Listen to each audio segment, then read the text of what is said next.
You walk into a room you have never seen before, a cafe, a waiting room, a party where you only know one person.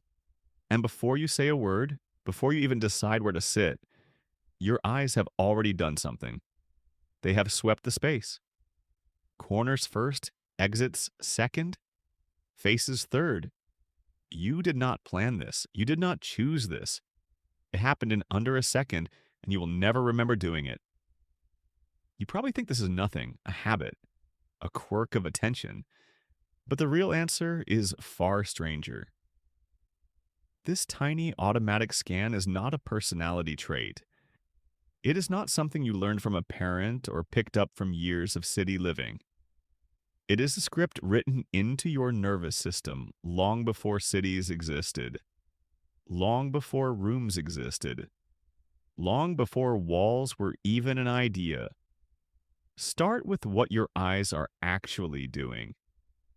In those first milliseconds, they are not looking for the menu or the host or the bathroom sign. They are looking for two things only. Where is the danger? Where is the way out? The geographer J. Appleton spent years trying to explain why certain landscapes feel instantly comfortable while others feel unsettling, even when nothing in them is objectively dangerous. He noticed a pattern.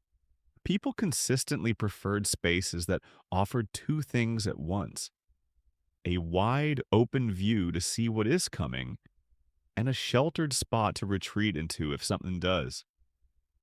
He called this prospect and refuge, a clearing with a forest at its back, a hill with a cave beneath it. Appleton argued that this preference is not learned. It is ancient. It is wired in. Now look at the room you just walked into with that idea in mind. The seat by the wall facing the door. That is not a coincidence. That is prospect and refuge recreated in a coffee shop. Why would your brain care this much about sightlines and exits in a place with no predators, no danger, nothing chasing you? Because your nervous system has not caught up to the world you live in. For most of human history, walking into an unfamiliar space was not a metaphor for discomfort. It was a real and immediate question of survival. A clearing in the forest might hide a predator behind the tree line. A cave might already be occupied by something with teeth. The humans who paused at the entrance, who scanned before stepping forward, lived longer than the ones who didn't. That pause left a mark, not in a story passed down, not in a lesson taught around a fire, but in the wiring itself. The behavior outlived the threat that created it. This is where the work of Gordon Orions becomes useful. Orions, an ecologist and evolutionary psychologist, studied something seemingly unrelated. Why do people across wildly different cultures who have never seen each other's environments still prefer the same kind of tree? Not the tall, narrow ones, not the dense, tangled ones. The wide, low-branching trees with broad canopies, the kind found scattered across the African savanna where early humans evolved. Orions proposed that this preference is a kind of inherited memory. A tree like that offered shade, a place to rest, and a clear line of sight to anything approaching. Comfort encoded by survival. Your scan of a room is the indoor version of that same instinct. You are not looking for acacia trees in a restaurant. You are looking for their modern equivalent, a wall at your back, a clear line to the door, something between you and the unknown. Here's the part that should genuinely surprise you. You are not even aware this is happening, and that is exactly the point. If this process required conscious thought, it would be too slow to matter.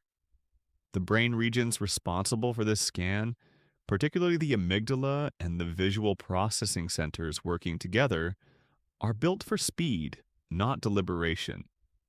They flag threat and safety before the thinking part of your brain has even finished processing what room you are in. So while you consciously believe you are deciding where to sit based on comfort or proximity to a friend or simple convenience, a much older system has already made the call. You are just catching up to its decision and calling it your own. Does this mean you have no free will in the matter? Not exactly. It means your free will is operating on top of a much faster, much older operating system, one that doesn't ask permission. This becomes even clearer when you look at how humans actually use indoor space, which is where the psychologist Robert Summer comes in. Summer spent years studying something almost nobody thinks about, where people choose to sit in libraries, hospital wards, and cafeterias, and why. He found that humans consistently avoid open, exposed seating in favor of positions with a wall or barrier behind them. He called certain layouts sociofugal, meaning they push people apart and leave them exposed, and others sociopedal, meaning they draw people together while still offering protection. Architects now use his findings deliberately. The booth in the corner of a restaurant, the reading nook tucked against a wall. These are not random design choices. They are built to satisfy an instinct most people never knew they had. Summer ran much of this research in real institutions, not laboratories. He watched where psychiatric patients chose to sit in day rooms. He watched where students placed themselves in libraries when given a completely empty room to choose from. Almost nobody picked the center. Almost nobody picked a chair with open space on every side. People drifted to edges, to corners, to anything that offered a back to lean against. Given total freedom, humans built their own version of a cave, table by table, chair by chair, without ever discussing it. Think about your own habits for a moment. In a movie theater, do you gravitate toward the aisle, the back row, the wall side? In a new classroom or office, did you choose a desk near the door or one buried in the middle of the room with people on every side? Most people can answer instantly without ever having thought about why. The why was always prospect and refuge. You simply never had a name for it until now. Think about the last time you sat in the middle of an open room with people behind you, no wall, no cover. There is a particular kind of restlessness that comes with that, a low hum of unease you can't quite name. Now you can name it. Your prospect is fine. Your refuge is missing. This instinct does not just shape where you sit, it shapes how you feel in entire buildings. Notice how a room with no windows feels different from one with a view, even if the temperature, the lighting, and the company are identical. Notice how a hallway with no visible end feels mildly oppressive, while the same hallway with a window at the far end feels calm.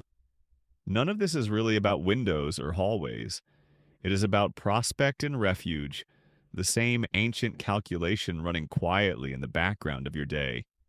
And it does not stop at physical space. The same scanning instinct that checks a room for exits also checks a room for people. Within seconds of entering, you are unconsciously sorting faces. Friendly, neutral, unreadable. This is the same mechanism applied to social terrain instead of physical terrain. A face you cannot read triggers the same low alert as a tree line you cannot see through. Unknown is unknown, whether it is biological or architectural. This part of the instinct moves even faster than the room scan itself. Long before you register whether someone is smiling or frowning, a small almond-shaped cluster of neurons deep in your brain has already made a preliminary judgment, safe or not yet known. That judgment colors how the rest of your brain interprets everything that follows, the tone of someone's voice, the speed of their movements, even the meaning of a perfectly ordinary sentence. You are not reading the room. The room is being pre-read for you, and you are simply told the verdict. This raises an uncomfortable question. If this instinct is so old, so automatic, so useful for survival, why does it sometimes feel like a burden instead of a gift? Why does walking into a crowded party sometimes feel exhausting rather than exciting? Because the system was built for a world with real, occasional, identifiable threats: a predator, a rival tribe, a sudden storm.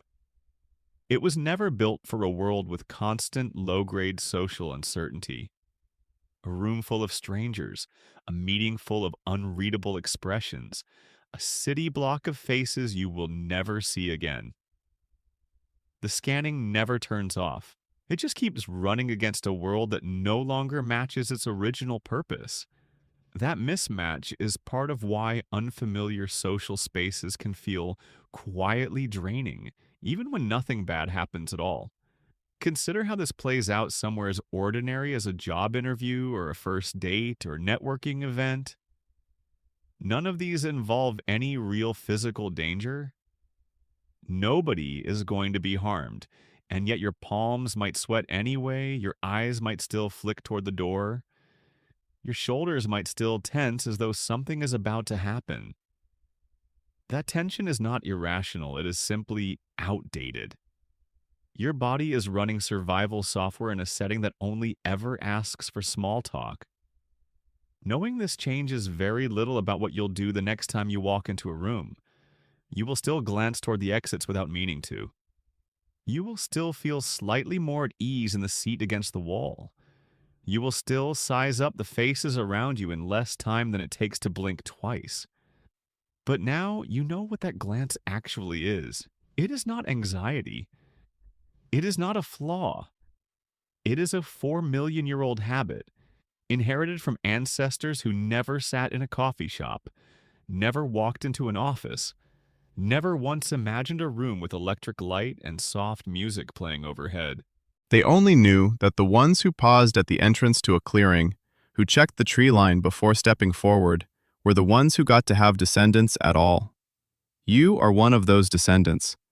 Every time you walk through a doorway, you carry their caution with you, quietly, automatically, without a single thought.